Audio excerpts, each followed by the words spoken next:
మీద దాడులు చేస్తూ గందరగోళం చేస్తూ ఉంటాను. దీని మీద కూడా ఒక పాట రాయాలని నేను పాట పల్లవి రాశాను. రాసిన తర్వాత కొన్నిసార్లు పాట వెంటనే కంప్లీట్ అవ్వదు, చాలా నెలలు సంవత్సరాలు పట్టే సందర్భాలు ఉంటాయి. ఏదైనా పాట నేను ప్రారంభించిన తర్వాత బుర్రలో తిరుగుతూ ఉంటుంది.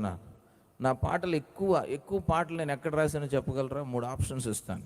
సముద్ర పోటును కూర్చొని సముద్రాన్ని చూస్తూ రాయడం, 2 అందమైన ప్రకృతిలో పక్షులు చెట్లు అన్నీ కిలకిల రావాలి చేస్తున్న పాటలు రాయడం, 3 హోటల్ గదిలో ఏసీలో కూర్చొని పకోడీ పెట్టుకొని పాట రాయడం.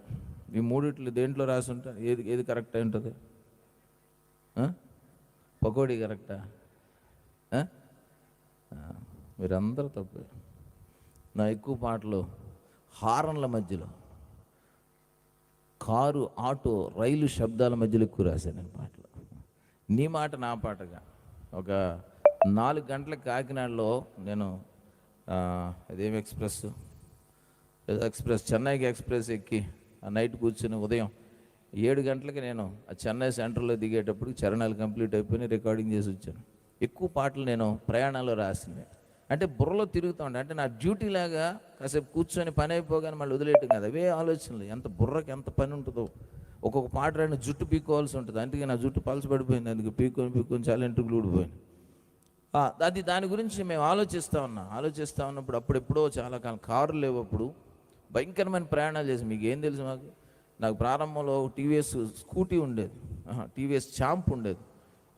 దాని మీద మేము మా ఇన్స్ట్రుమెంట్స్ అని పెట్టుకొని దాని మీద ప్రయాణం చేస్తే మధ్యలో షెయిన్ దిగిపోతూ ఉండేది. మేము వెళ్ళి అక్కడ చర్చిలో పాటలు పాడి వస్తుంటే ఆ మధ్యలో షెయిన్ దిగిపోతే ఆ విశ్వాసాలు అట్టే వస్తుండేవాళ్ళు, సిగ్గేసేది. అందుకనే వాళ్ళ ముందు పెద్ద యాక్షన్లు. మళ్ళీ వాళ్ళు చూడగానే వాళ్ళు వెళ్ళేదాకా ఏదో మాట్లాడుకుంటున్నట్టు యాక్షన్ చేసి వాళ్ళు వెళ్ళిపోయిన తర్వాత ఎన్ని బాధలు పడడం తెలుసా? ఇవాళ్ళంటే దేవుడు చక్కని లగ్జరీ కార్లు ఇచ్చాడు మాకు.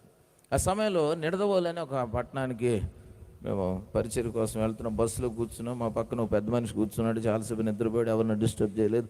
సడన్గా ఉలికిపడి లేచాడు, జేబులోంచి ఏదో పొట్లం బయటికి తీశాడు.